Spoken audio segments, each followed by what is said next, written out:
বুঝছি তোমার যে রূপ হইছে কষায় উড়েন আধা ঘন্টায় হয় না তোমার 5 মিনিটের বাউল এমনি কি আর হয়।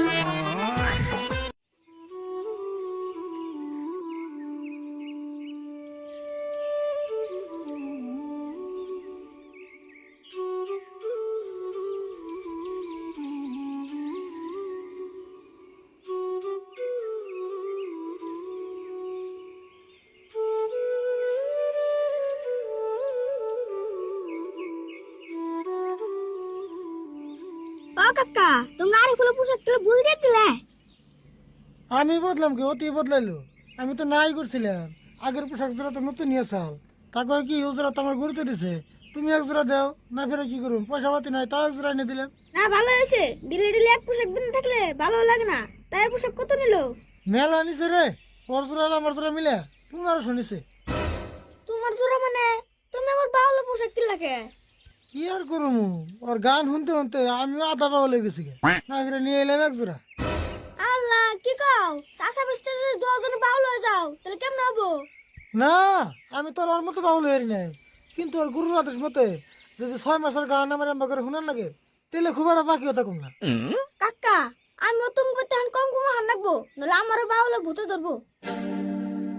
শুরুতে রে তুই পুরুত কইরে যাতা বলিস না, ফুট পেট কইয়া বাউল রে অপমান করিস না, অসম্মান করিস না, অন্য কিছু কইলে কেউ তো মাইন্ড করি না, বাউলদেরকে ঠাট্টা করলে সহ্য করি না, আমি কাউরে সারি না। এই ভুল বুঝকে আমি বাউলটা অপমান করিনি তো, ওরা সেটা আমি কথার কথাই বুঝি। বাউল হওয়া মুখের কথা এত সস্তা নয়, তোরে যে কই রাসে গান সাধনা বাউল তারে কয়, বাউল এমনি কি আর হয়।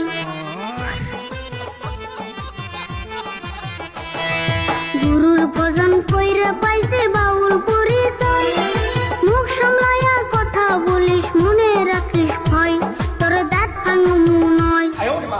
ওখানে যা আমার জানি ভুল হয়েছে, আর কোন দিন যদি বাবুল নিয়ে কথা কই শুনে আমার কুই। শুরু বাদ দে, ওরা বাউল সম্পর্কে কোনদিন কিছু কইস না, তামাম রাগুড়ে। আমি একদিন কইছিলাম আমার এই গান দিয়ে মারবার হয়েছিল। গান দিয়ে মরবে সাল, এটা বর কেমন কথা? ও তো আম নাই, কে তুই জানোস না, ও যা করে সব গান দিয়ে করে। ওটা তো আমি জানি। আচ্ছা কাকা তুমি কি আরিফ লানের বাউলে বাসাও? কি আর করুম ক, কোন একটা কাম করে ভালো একটা ইনকাম করার আছে না, দুনিয়া ট্রেন বাজিয়ে বেরোছি। তিনের দোকানে 1 মাস টাইম দিয়ে গেছে, যদি পয়সা না দেরি ঘর চাল খুলে নিয়ে যাবো। সেই জন্য ভাবছি